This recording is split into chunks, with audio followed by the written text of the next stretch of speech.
about our organization. We are Central Texas Mycological Society, and we formed recently in 2019.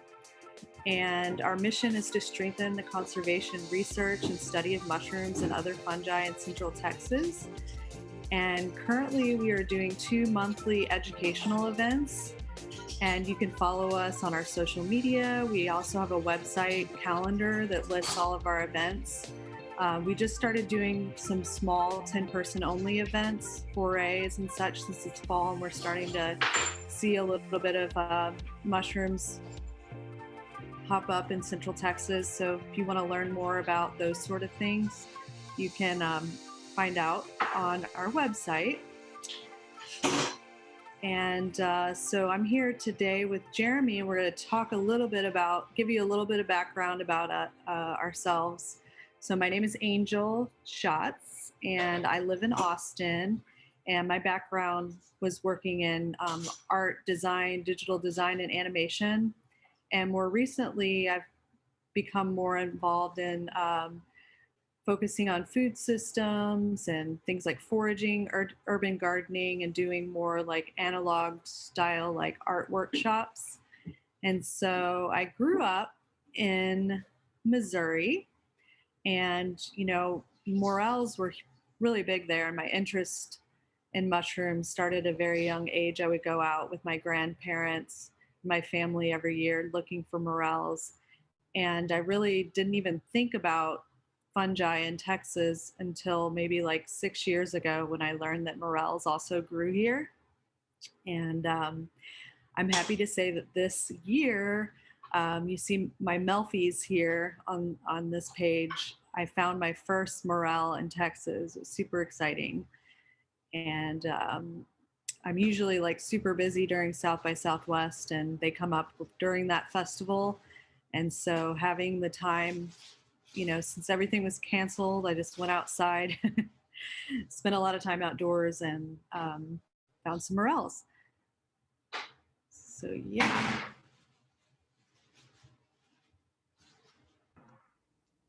Hello, everybody, and happy Halloween. My name is Jeremy Even Flint. I am originally from New Mexico, and I've lived here in Texas for about 6 years. I'm a student at Houston Community College. I'm studying biology.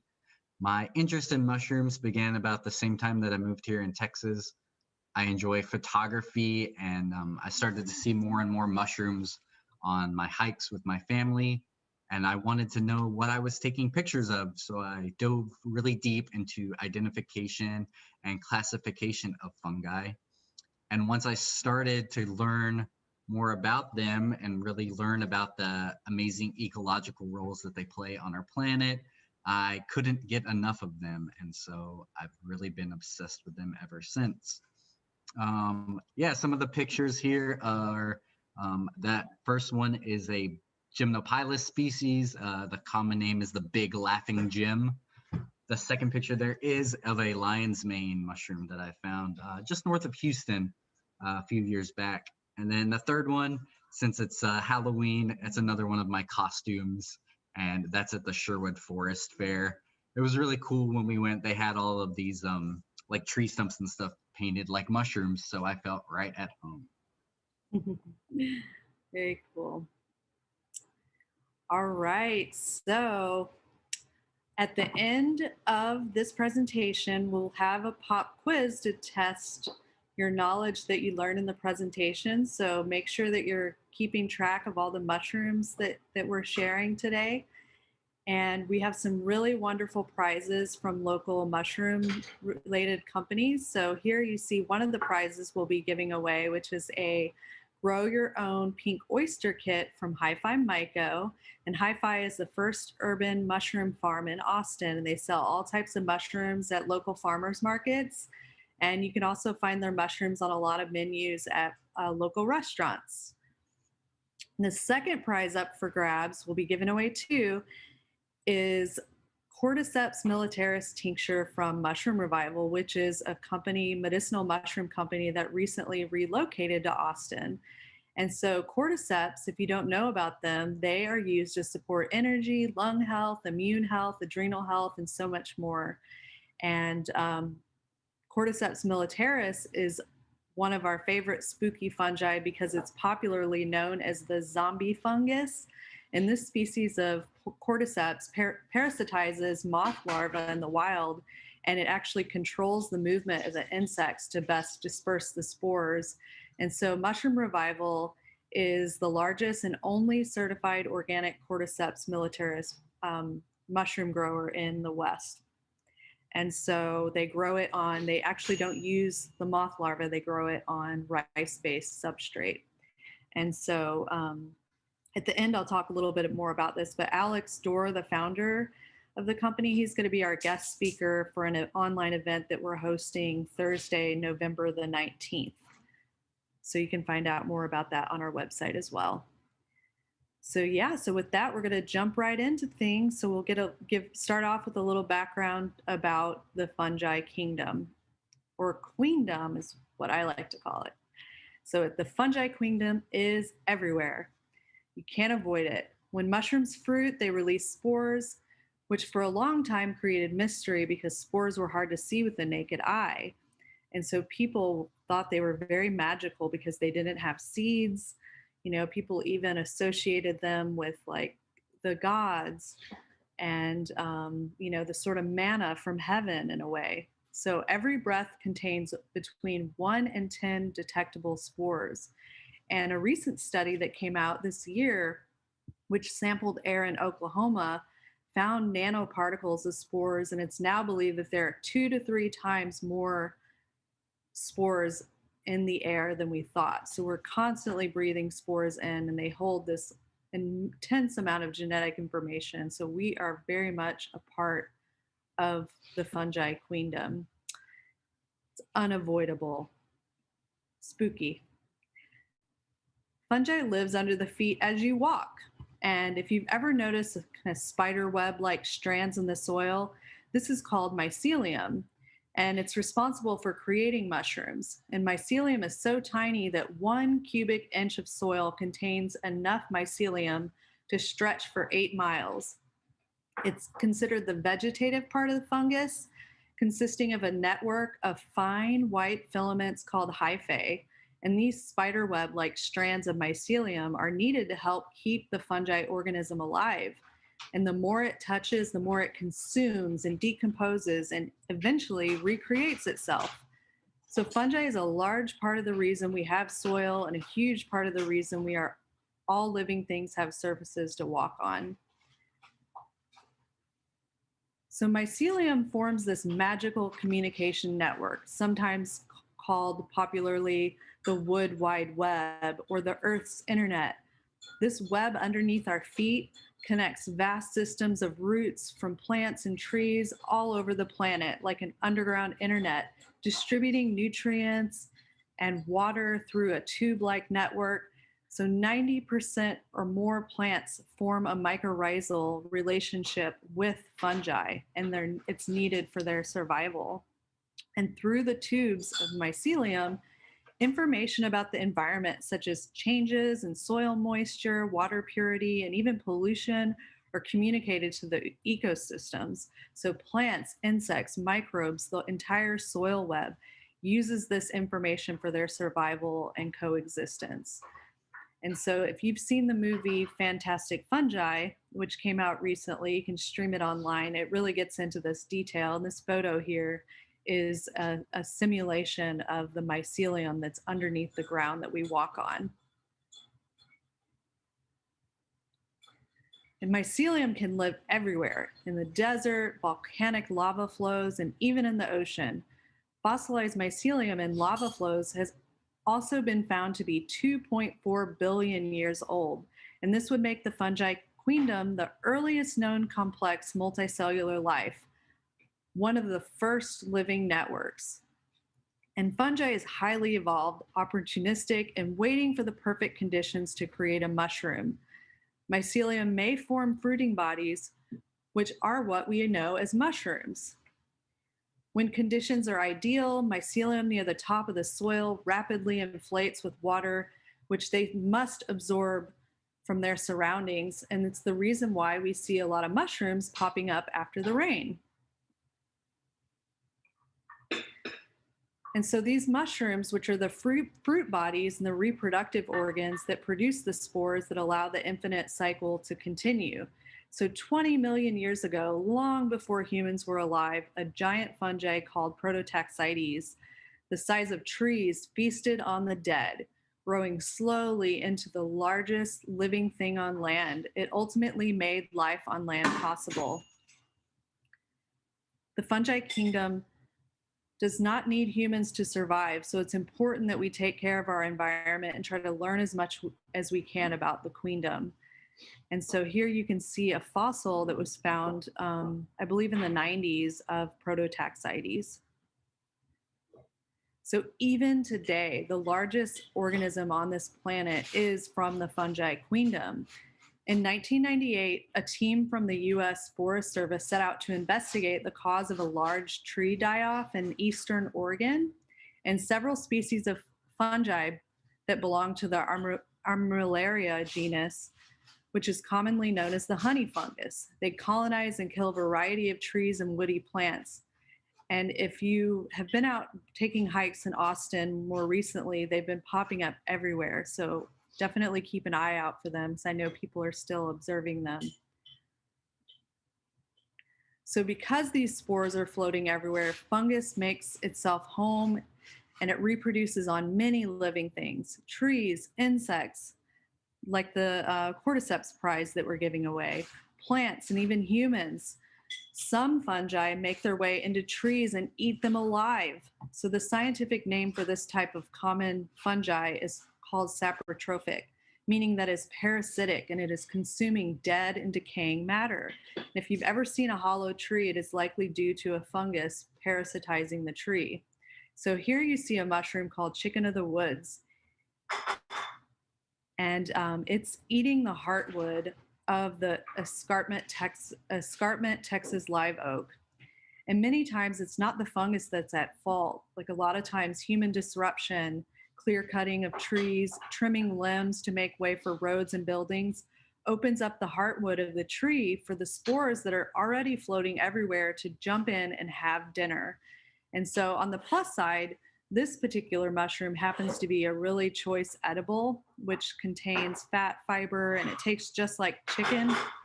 And so I'll share more photos of this spooky mushroom later. And so this photo that you see here, there's one, I think it's in the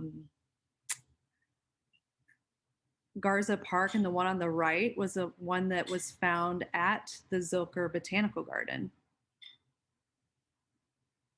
And speaking of making a way for roads, mushrooms can exert enough force to penetrate through asphalt and tough plastics like mylar and Kevlar. Here you see stinkhorns, or Phallus imputicus, which can grow 6 inches an hour. And when a stinkhorn mushroom crunches through an asphalt road, it produces enough force to lift about 286 or more pounds. And one study estimated that if the hyphae was as wide as a human hand, it would be able to lift an 8-ton school bus. Super powerful. So one of the other reasons we find mushrooms spooky is that they can kill humans. Although only 1 to 2% of mushrooms are poisonous and only about a dozen are actually fatal. And so this is one that is found in Central Texas, and it's fatal. It's the Eastern North American destroying angel. And so this is one of the most important mushrooms to know very well and be able to identify. And so there are several toxic mushrooms that can make you feel very ill in Texas, but there's only this one that can really kill you. And I don't advise this, but you can actually taste poisonous mushrooms and spit it out.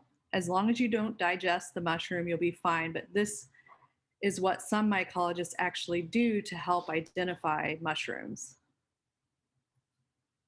Not advisable, though.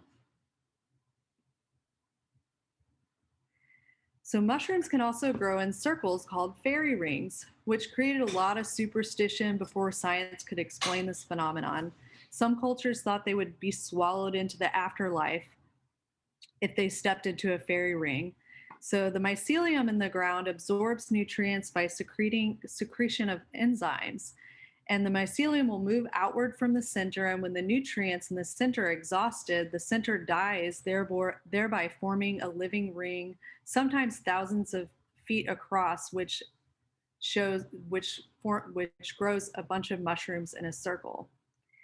And so this photo on the right, I found a fairy ring on July 4th. I was wearing my red, white, and blue mushroom dress from my friend Henna. Thanks, Henna. And I actually spotted the vomiter mushroom, the Chlorophyllum mollibites, which is a very toxic mushroom, but it has really beautiful green spores. So it makes a pretty cool spore print. And so this was on 5th Street by the White Horse. So some mushrooms have spooky common names and physical qualities and shapes that seem unnatural. So here you see the devil's cigar, which is an extremely rare mushroom found only in Central Texas and Japan. Has anyone seen this one before? And I believe it's like coming up this time of year. So the fruit body, which grows on a stump or dead roots of cedar elms in Texas, somewhat resembles a dark brown or black cigar before it splits open radially into a star-like arrangement of 4 or 7 leathery rays. And so sometimes people call it the Texas star because it's so specific to Central Texas. And we love it, and we included it in our logo if you're ever wondering what mushroom that is on the logo. So the middle mushroom here is the first morel that I found in Texas, and it's a choice edible and very highly desirable.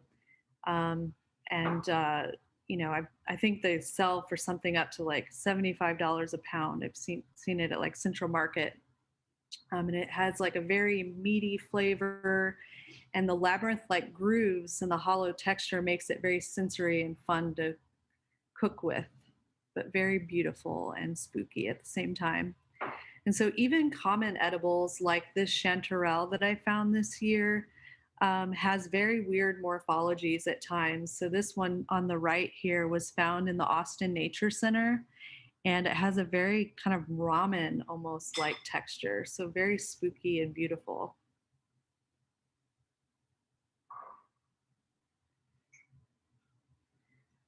So mushrooms come in every color of the rainbow. Spores of mushrooms are also different colors. You can even use mushrooms to make dyes and do art. So here you see the blue milk cap or the Lactarius indigo. And when I was researching this, I found that someone did a painting using the ink, just dipping your brush right into the Lactarius indigo. And this painting here is from 1878 by Mary Banning. And so, yeah, so thought that was very cool. So like this Lactarius indigo mushroom, artists sometimes use it to dip their paintbrush directly into the mushroom. So you can also find mushrooms that are purple, like this wood bluet that was found in Central Texas, the Clitocybe nuda. And you might recognize the one at the end because it is the emoji for the mushroom, and it's also the one made famous by the Super Mario Brothers. So the fly agaric. So like plants, fungi can even see colors across the spectrum using receptors sensitive to blue light and red light. And unlike plants, fungi also have opsins, the light sensitive pigments present in rods and cones. Humans are actually more closely related to fungi genetically than plants. And this ability to sense colors allows fungi to have avoidance responses where they don't touch one another. And so recently, and since we're celebrating trees during this festival too, I wanted to include this photo because I just learned about a similar sort of thing. And I don't know if scientists know what causes this, but in trees, there's this phenomenon in some species called crown shyness. And so we don't know what in trees like makes them stay away from one another, but it's thought to be an adaptation that inhibits the spread of leaf eating insects. So now we're going to jump into some very specific species of mushrooms of varying sizes, shapes that grow in Central Texas. So this is one of the mushrooms, the destroying angel, that captured my interest when I was very young. Probably because I shared a name with it, and also because I learned it was fatal, and there was always this like alarming um, warnings around it. So eating as little as 5 grams of the Eastern North American destroying angel, it will cause extensive damage to your liver, kidney, and spinal cord. The symptoms are delayed, and sometimes you don't notice for 5 to 24 hours until you start vomiting and you have cramps, delirium, convolutions, and diarrhea. So, this is definitely one to be the most, um, understand the most when you're out looking and exploring mushrooms. So here's a picture of a jack-o'-lantern mushroom that was spotted just a few weeks ago back at Zilker Botanical Garden. And this mushroom is spooky for several reasons. First, it is toxic, not fatal, but toxic, and it'll make you sick for a few days. And many people confuse it for chanterelles, which are a choice edible. And their habitat, the time of year in which they grow, make them very distinct from chanterelles. This particular mushroom likes to grow uh, near dead hardwood and stumps, meaning that it has a parasitic relationship with the soil and the mycorrhizae. So chanterelles have a more mutualistic relationship with with the mycorrhizal and the tree host. And so chanterelles I find them to be a little bit smaller in Central Texas, and they are also found a lot further away from trees that are very much alive. So that's like a key thing. And so another thing that makes this mushroom super spooky cool is that it actually is bioluminescent and it glows in the dark. And so this was taken with a special camera to capture the bioluminescence, but you can see it. Like I've seen it before. It has to be like a pitch black area, so you can always take them home. Remember, they're toxic, so don't eat them, but you can take them home and go into like a very dark closet or area, and sometimes you can see it glowing. But it's very difficult even in the wild. Sometimes you can use a UV flashlight to pick up on some of the glowing, I believe. I haven't actually tried that myself. I just finally bought a UV flashlight. So this mushroom is an ink cap, and this was also taken recently after rain that we had in September at Zilker Botanical Garden. And so the black ink-like liquid this creates gives this species its common name.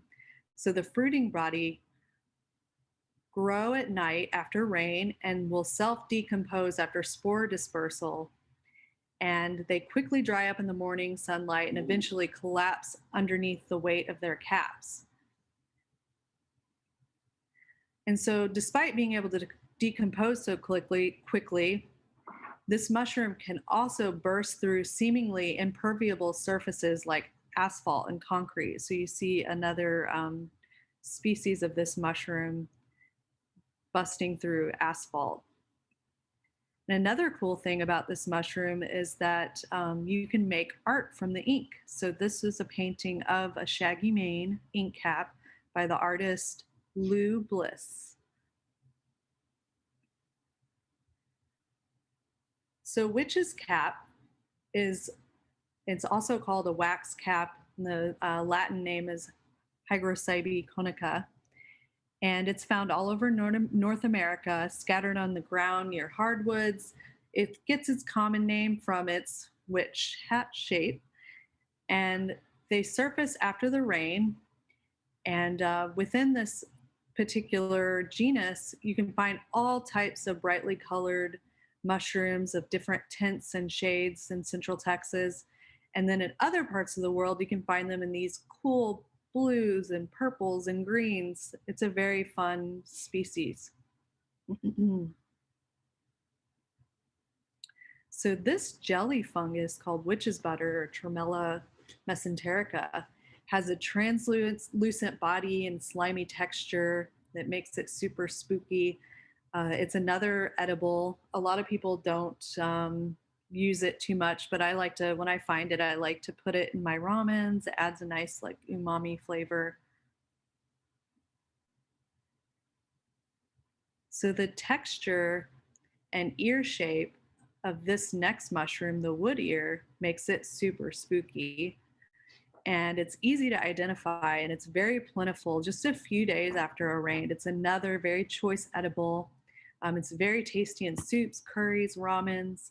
And here is my friend that was visiting. We found some in the prehistoric section at Zilker Botanical Garden.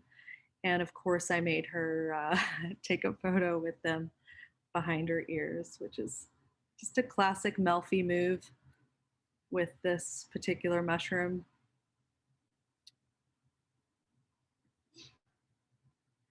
So we talked about this saprophytic decomposing mushroom that grows on escarpment live oaks, so chicken of the woods. So before they create shelves, it sometimes gets stunted, and they've been flushing this time of year. And this year, it was very hot until just a few weeks ago, and so it gets kind of stunted and creates these like brain-like almost um, looking growth. Like the morphology is very brain-like, and so as I had mentioned, it grows on these older escarpment live oaks, a lot of heritage trees that are still alive. And you can see here how the limb was cut off. And so right away it becomes infected um, because the spores are just floating everywhere, just waiting to find the opportunity to recreate. And so you can still find these. I actually found some again last night, just walking around. You can look all up high in the trees. They grow all in all different parts of the trees, and just look where the limb has been cut. And so this is, like I had mentioned, this is a very yummy choice edible. And here's a photo of a recipe that we put on the Central Texas Mycological website. It's a coconut chicken of the woods. So you cook it in the same way that you would do coconut shrimp. It's super tasty. So remember the stinkhorn species we saw earlier that pushes through concrete? So here's another mushroom from that same family. So this devil's stinkhorn has a spongy, gelatinous texture that puts out a foul smell that attracts insects that carry their spores and help it with its spore dispersal and help it reproduce. So recently, a study found that mosquitoes attracted to the smell die after consuming it. And so this particular fungus is being looked at as like a natural biocontrol agent.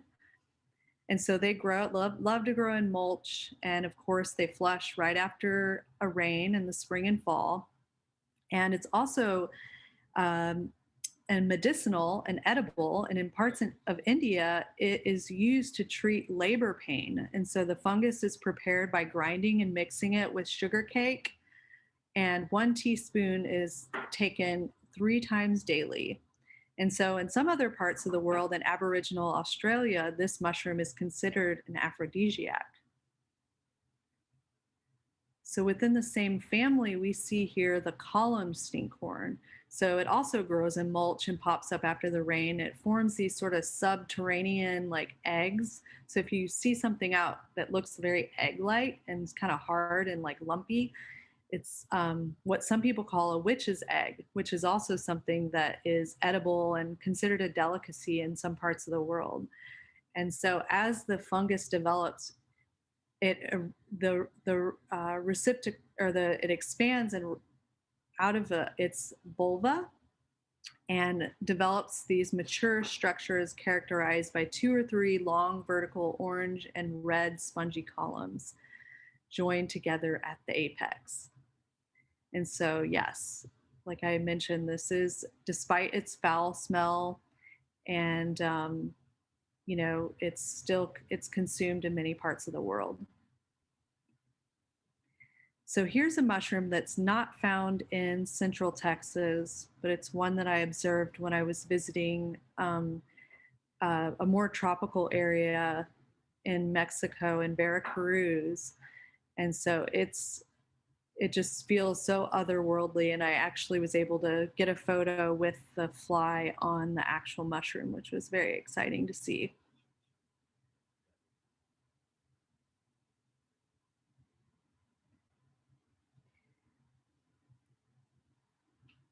So this stalked puffball and aspic is another mushroom that is very otherworldly.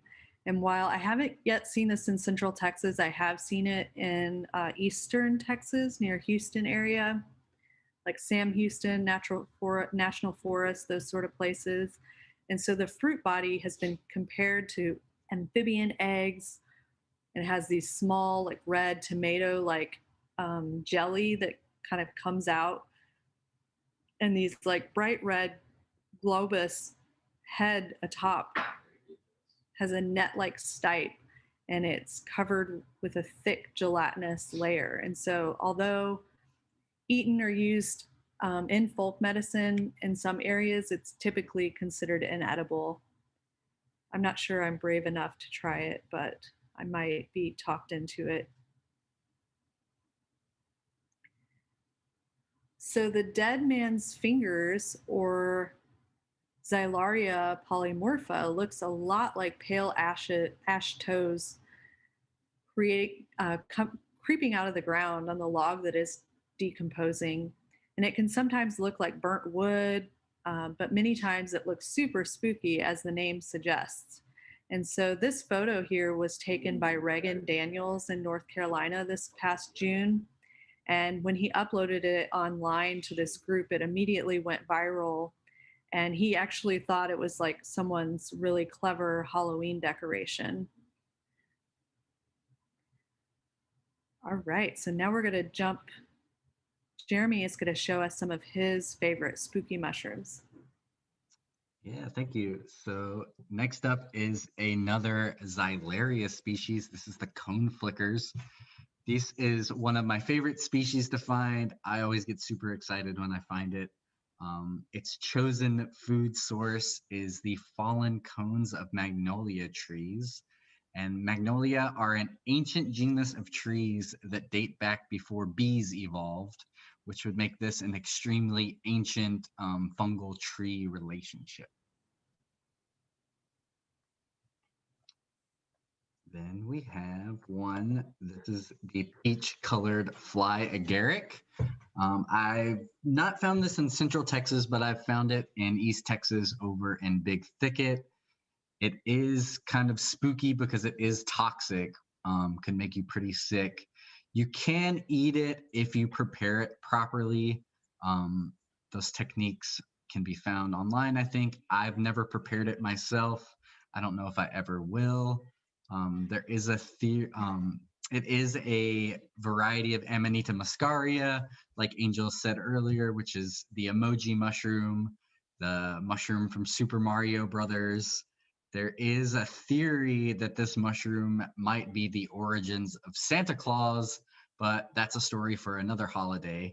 Um, One of the first mushrooms that I ever photographed, and really kind of started me on my identification journey. I found this one on a New Year's Day hike with my family.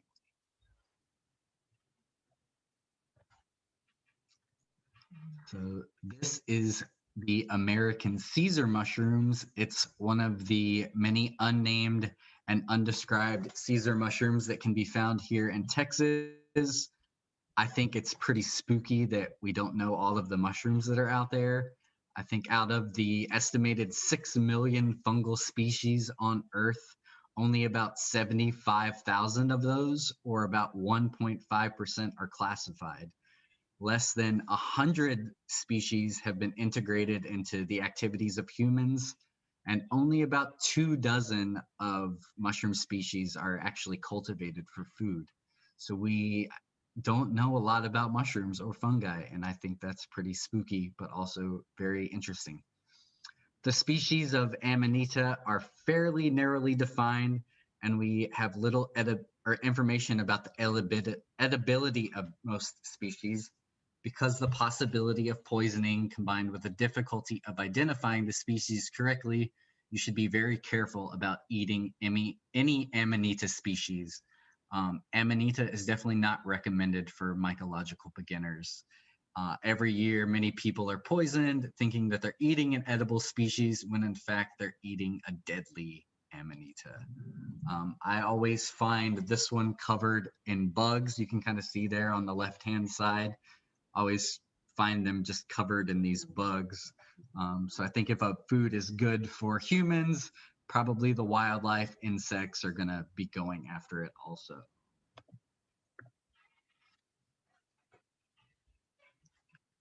This is the golden gilled Geronima strombodids.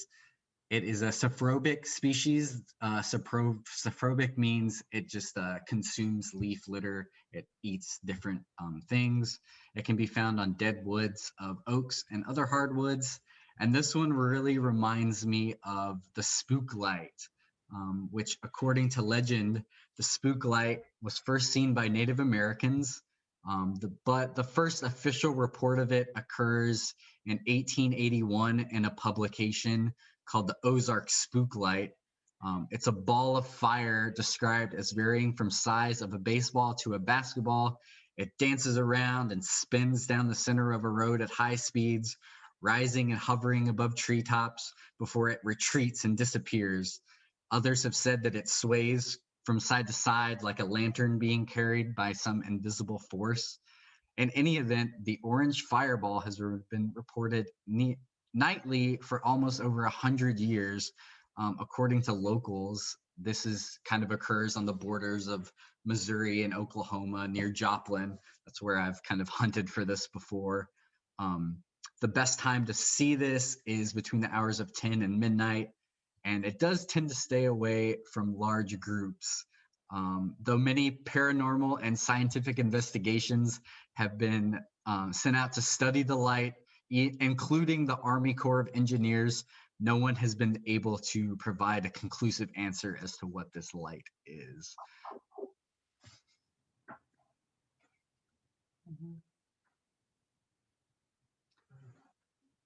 So like Angel mentioned earlier, mushrooms come in all shapes, sizes, and colors. And this is a purple species of mushroom called the violet gymnopilus. Um, I found this recently, just a couple weeks ago, north of Houston along Winters Bayou. I was just kind of walking along the trail, a lot of leaf litter, very much fall colors around. And then I see this purple patch of mushrooms and it just stopped me in my tracks. It was just really amazing to find this purple, very striking purple color amongst all of the death and decaying colors out there.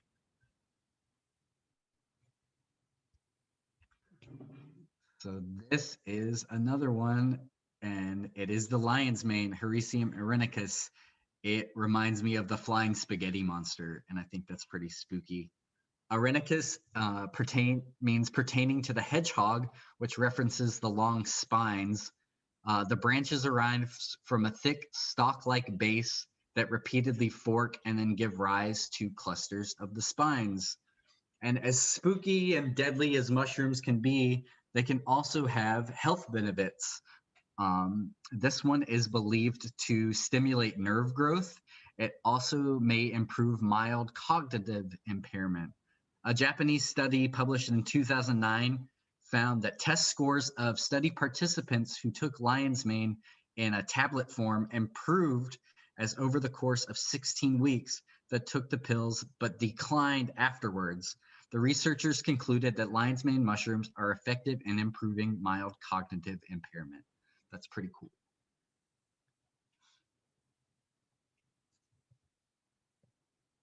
So this is another spooky fungus. This is a bolete eater, a hypomyces species.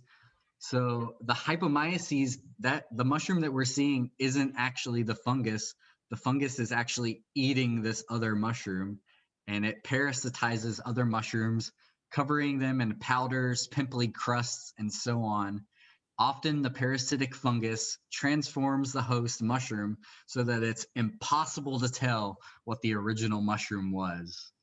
Some hypomyces transform the host into choice edibles. The lobster mushroom, for example, is a russula or lactarius mushroom that has been transformed, covered with the bright orange hypomyces species, Hypomyces lactoforum. This species has been found in Texas last year after I think in Austin, after the 100-year floods that occurred out there.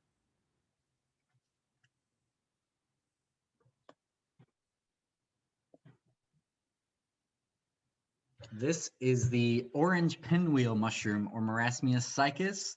It arises from hardwood leaves and sticks. The tiny orange beach umbrellas are quite beautiful when they're fresh.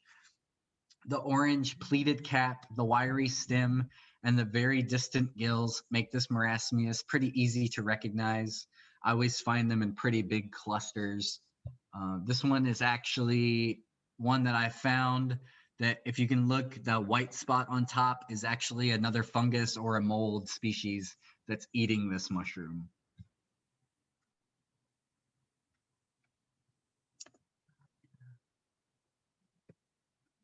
This one is the black-footed Marasmius, Tetrapyragos nigripes. Nigripes means having a black foot that stockens as the mushroom matures. You can kind of see the black foot of this mushroom kind of very starting to turn black there. The stem base is directly inserted into the substrate, so you can't really see like the mycelium or anything coming from it. So it looks like this is just kind of popping up out of nowhere. I found this recently, and it just reminded me of like little ghosts popping up into the forest.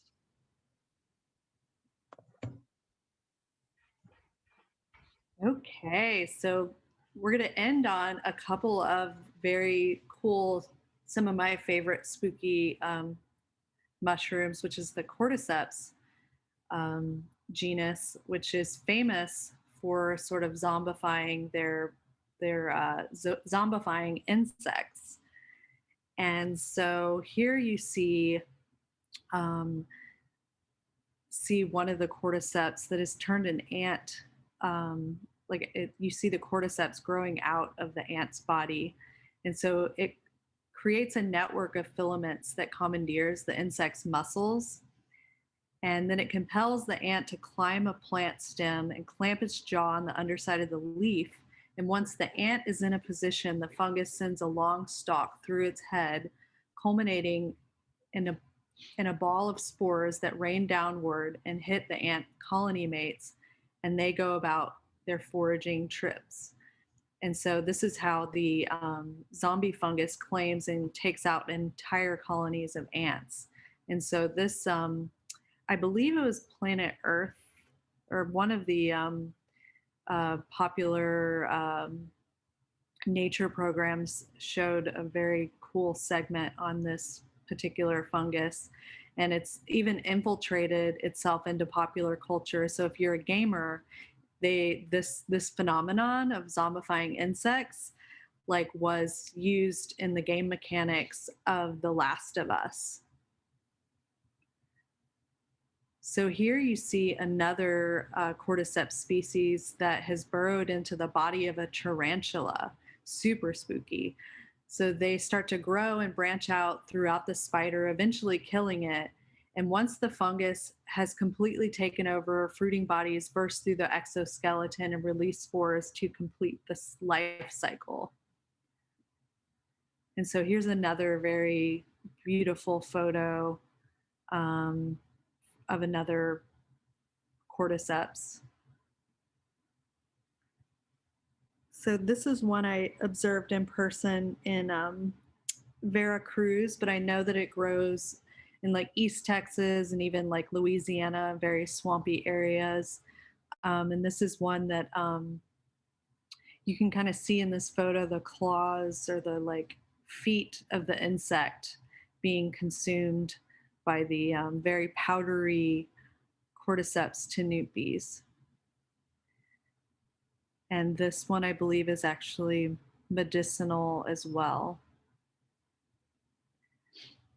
So this is the last one in the presentation, and this is one that there's been some very interesting research done on it in the last couple years. And so this is a fungus that infects. It's not cordyceps; it's a completely different genus, but it infects locusts. And so the fungus Mesospora causes certain species of locusts to mate like crazy, and it's always perplexed scientists, and they wanted to know kind of chemically like what was going on. And so during the sort of mating process, um, the butt or the abdomen of the locust like gets sloughed off, and the fungus, this particular fungus, infects cicadas that hibernate, the ones that hibernate for a long period of time, up to 17 years. And so it was found that the fungus also hibernates with the cicadas for this period of time. And so their mating behavior has perplexed scientists for many years. And recently, a new study in the journal Fungal Ecology found that this species produces both a chemical called cathinones, which is actually found in bath salts. I don't know if you all remember the crazy hysteria of bath salts that had to be quickly banned. It's like a stimulant, and it also contains a psychoactive compound, the psychoactive compound psilocybin, which is found in a lot of psychedelic mushrooms. So, we don't know if this is why they like mate like crazy, but it's a pretty crazy little spooky factoid about this mushroom. And so another thing that I thought was pretty cool is that the males, that when they're mating, they copulate not only with females but also males. So I thought that was a pretty cool fact about this locust. So yeah, so that concludes our program, and now we are going to have our pop quiz. And so the way that it'll work, like we're going to ask the question, and the first person that types it in the chat will be the winner. And then we'll just get your information, your address, so we can mail it to you. So the first prize up for grabs is Cordyceps militaris tincture from Mushroom Revival, which is the medicinal mushroom company in Austin. And so we learned all kinds of cool stuff about this mushroom, and it's a very great mushroom if you're looking to use it for energy. It kind of became popular in the 80s when the Chinese running team won the Olympics, and when asked like what regimen the team was using, the coach told them they were all taking cordyceps. And I can tell you from my own experience, when I do like high altitude climbing or something very needing a lot of like oxygen in my blood, like I always take this and it helps a bunch. So if you're ever doing some hiking, high altitude stuff, or just in general need extra energy, cordyceps is a great medicinal. Okay, so here the next slide is going to be the question. So get your answers ready and get ready to type into the chat.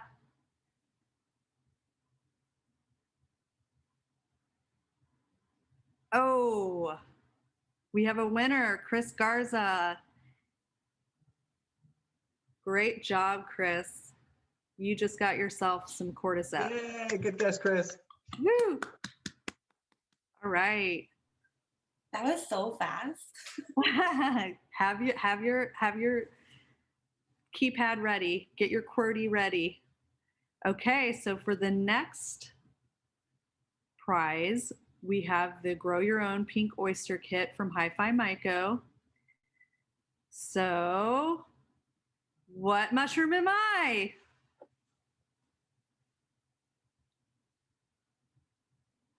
Oh, wow. Wrong. Oh, Amanda Vaughn. Good job. Yeah, good job. Nice guess. Yay, you're not a chanterelle. I'm Do not. you do you glow in the dark like a jack-o'-lantern, Angel? So let's do a little live demo here. Ah, get my flashlight ready. Here we go, spooky. Yeah.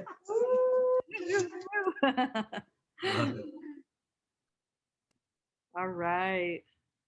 So, if you ever need help with ID, I saw that someone asked in the question if we would give a little brief on, and it looks like we have some extra time. I'm going to do just a few slides on some of the things that we have planned. But if you ever need help with Mushroom ID, you can reach out to us, follow us online. We're usually pretty good about getting back to you in like 24 hours. But if you really want like fast help with Mushroom ID, and we'll go over some of the things you can do to take good photographs to get help. There's a really awesome Facebook group called Texas Mushroom Identification, and this is a photo I took from their page. Um, and so people are on there, and you can get answers like if you're out in the woods. I've even uploaded photos when I'm out walking around, and I get answers like within seconds sometimes. Like there's some real mycophiles that love to do mushroom ID and are very good at it. And so iNaturalist is another app that I recommend that everyone use, not just for mushrooms, but for all types of plants, insects, animals. And it has pattern recognition built into it. So you can get help and it will recommend choices. And while it's not like super great yet, like it's getting better, the more people that use it, it's going to get better over time. And there's also um, people that have like what are called like researchers, like professors and people that work in biology that are really good at identification, and they actually go through and tag things and also help validate different species of all types of things. So it's a great resource. So yeah, so I was going to talk about our members only Halloween foray, which we are very limited right now to the amount of people we can take out. And so it sold out pretty quick. But we are going to be doing more members only events. And I do a lot of work over at the Zilker Botanical Garden, and I got permission to do a foray over there. So we're kind of looking at the weather. Everybody do the rain dance. We hope we get some more rain because the next one will be at the Zilker Botanical Garden. And so we'll be able to go there and explore and see what type of fungi we can find there. And as you saw in some of the photos from today, there's a lot of really great things growing over there as well. And so just real quickly, a little bit more about what membership includes. We have, we have our monthly giveaway. So we have a Mush Love giveaway every month, like different partners and friends in the community. We give away a lot of mushroom products and books, things of that sort. And so, every month members are entered to win the prize. So that's a bonus. We also do the forays, like I mentioned. We do other types of workshops. And so there's discounts for members. And then we also have a huge library of like academic papers and things. So you have access to all of that information for your own personal research to hone in your technical skills. And so we also have a private Discord server for members where we all just sort of, share photos, chat about what's going on, and it's a great resource as well. So one last slide. I'm just going to plug our upcoming events. So on November 5th, we have Art Thompson Jr., also known as Things Mycological on Instagram. He's an amateur mycologist and will be presenting What's in Your Bum Bag, an essential tool for mushroom hunters in the wild and at your home labs. So he's going to just be chatting at our next Myco Hangout. So we'll just all talk about the tools we like to use out in the wild, and he'll be giving lots of cool recommendations. And on the 19th, as I mentioned, Alex Dorr, who's the founder and CEO of Mushroom Revival, which recently relocated to Austin, he's going to be speaking about the healing properties of mushrooms. And he has a very interesting story. He's self-cured himself. He had Lyme disease, and that is, he cured himself using mushroom adaptogen medicines. And so he has just a very personal, interesting story. And then, you know, uh, he, yeah, just all around very interesting guy. And if you don't follow the podcast, Mushroom Revival podcast, definitely recommend it. They actually just came out with an episode about using fungi-based biocontrol, so like for pesticides and things like that. So we see all of these like cordyceps and different fungi that are host on different insects. So we're learning a lot. There's a lot going on in that area of research, so we can quit using chemical pesticides. So yeah, so that's it. You can follow us on social media, learn more about us at centraltexasmycology.org. And Jeremy, if you felt like if we have a little bit more time, if you wanted to give a brief, we also have a blog post on our website too, but we can answer some questions and talk about like good ways to take photos for getting help with mushroom ID. Yeah, I just posted a link as somebody asked about kind of like how to take pictures when you're wanting to get an ID on either like the Texas Mushroom Facebook page or like through us or even iNaturalist. I put that in the chat, but just like some basic things that you want to kind of get pictures of are like clear pictures of the top of the caps of the mushroom. You also want to get a clear picture of the pore surface. So just flip the cap upside down. It'll either have gills or pores or some other crazy thing that we'll figure out. You want to get a picture of that with the stem attached to it. You also want to get a picture of the mushroom in an undisturbed natural environment where it kind of grows. What is it growing on? Is it growing on like trees, like roots? Are there plants around?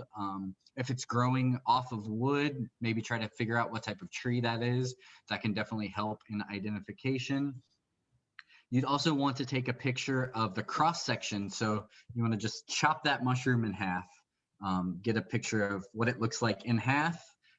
Also, you'll want to notice if any staining occurs. Sometimes mushrooms, when they get exposed to oxygen, they'll oxidize and they'll change completely different color. You also want to take just a picture of the whole mushroom together, including the base of the mushrooms. A lot of mushrooms will have a specific base. Especially when it comes to identifying Amanita species. If that's something you want to try to get into, the base of that mushroom is definitely helpful when you want to try to identify that. Just some other important information that you would want to cover if you're asking for an ID is the time and date, the location that you're at. Mushrooms vary from Central Texas, East Texas, all over. We have a wide, huge, different environments here, so they will vary. What the mushroom smells like. Like I said earlier, what's it growing from? Is it growing from wood, soil, grass, leaf litter, sand? There's sandy mushrooms or even mulch. And then not recommended, but you can, like Angel mentioned earlier, you can do like a taste and spit test as long as you don't ingest that mushroom. There are mushrooms that are easily identifiable when you taste a little bit of it and then spit it out.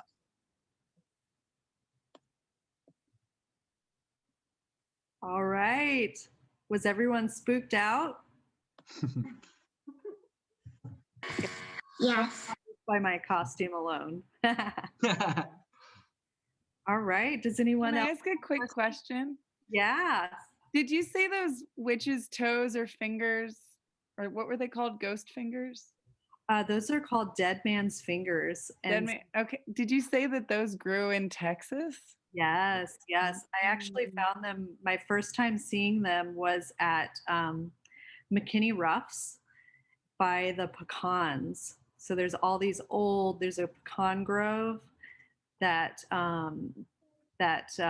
is like near the river, and there's some really cool trees down there, like 400-plus-year-old pecan trees. So it's a really cool hike, and I can go back and look at my photos and find out what time of year. Actually, I didn't have my camera at that time. I didn't have my phone was dead, so I didn't. It's kind of how I keep track of the timing sometimes, but yeah, there's a lot of observations on iNaturalist too that you can look at. And that's another way that I can kind of get the timing. Like if there's something I really want to look for when I'm out, I can kind of see what time of year other people were seeing it in Central Texas. And then I can just kind of look for those same mushrooms. They win the contest for the most creepy, in my opinion. Yeah. Yeah. Yes. I love them. Anybody else have any questions, comments? This was really cool. Thank you.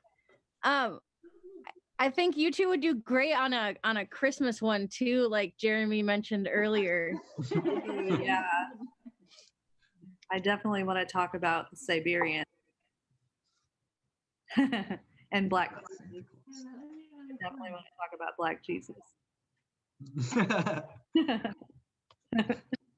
Did we? I know we had the 2 contest winners. Do you guys want to just message, or how do we want to go about getting their information? Yeah, so you can privately send it to either of us in the chat. I think you can do like a message to us, and then we'll have a record of it. And I know with Hi-Fi Myco, we can just give them the name, and they're at a lot of farmers markets, and you can just pick it up there. That's how they like to do it. And with Mushroom Revival, they'll mail it.